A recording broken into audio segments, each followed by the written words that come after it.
There's a reason why Geely are catching up to BYD in China. No one is talking about this. I'm not really sure why, but Geely is growing their electric car sales are growing at the fastest pace in history. In fact, this car I'm about to show you guys was the best-selling EV in China. It beat every BYD, every Tesla, it beat everything. And it led to Geely's highest ever market share in EVs in the country, in the world's fastest growing EV engine. The Geely Xingyuan, the Geely Xingyuan sold 36,000 units in the month of April alone, beating the BYD Song plug-in hybrid and EV version, the BYD Seagull, the Wheeling Mini EV, the Tesla Model Y, everything else, it handily beat them. And in fact, more than 200,000 have now been sold, making it one of the 5 most popular electric cars on the entire planet, but probably the only one that nobody has even heard of outside of China. This is the car that most people have never heard of, never, ever, ever heard of, and yet it's one of the 5 best-selling electric cars in the world. The Geely Xingyuan is potentially not potentially, it is a more impactful car right now than BYD's Seagull. Here are the numbers proving that fact. Hello, my friends. Welcome to the channel. I'm Sam Evans. You're watching the Electric Viking. Geely have just hit an historic milestone. The Geely Xingyuan they've now sold 200,000 of them, meaning it is actually an even more popular EV than BYD's Seagull. Now, shockingly, this car is only sold in China. I mean, imagine if this thing was sold outside of China. It starts at a price of $9,550 US, and it's a similar size on the interior to a Toyota Corolla. I mean, it's an electric car, and it's way cheaper than a Corolla. It shows you, right, that actually internal combustion cars can often be expensive now in comparison to their electric counterpart. Before incentives, it starts at $9,550, and it comes with 2 motor options. It comes with a 58 kilowatt version, which is enough power for a car this size, with 310 kilometers of CLTC range. But you pay another $1,000, you get an 85 kilowatt motor and 410 kilometers of CLTC range. You can really see why Geely have sold so many of these. In terms of dimensions, it's 4.1 meters long, or exactly 4,135 millimeters, with a 2,650 millimeter wheelbase. Not much difference in size to the BYD Dolphin. Very similar, in fact.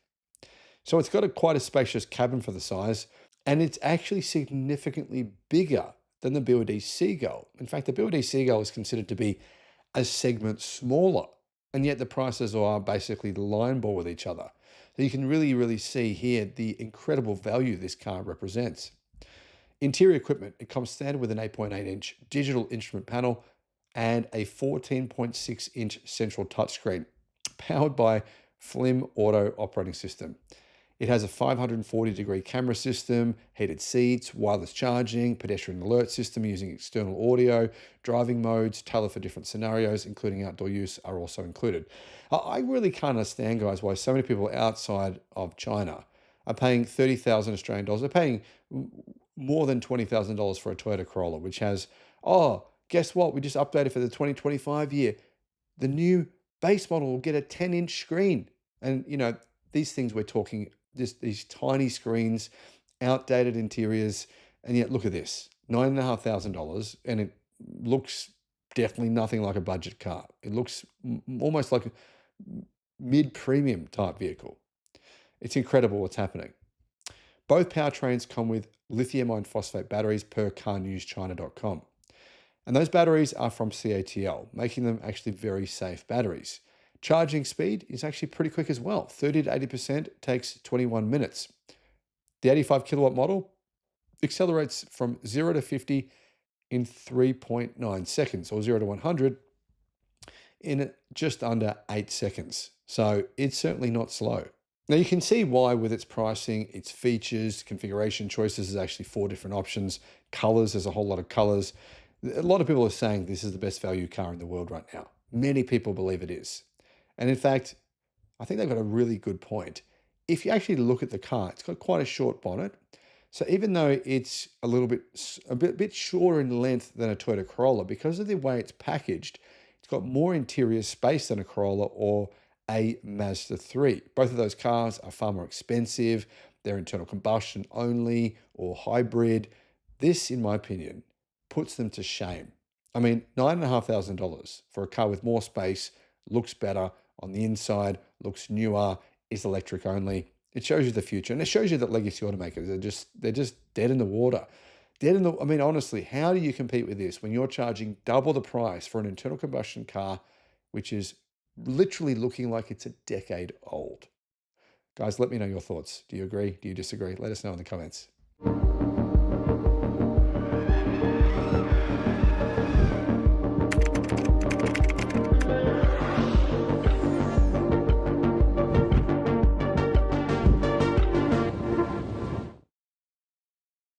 We have the basic timeline of when this new electric pickup truck is coming to Australia. We know the electric version now is coming in the fourth quarter of this year.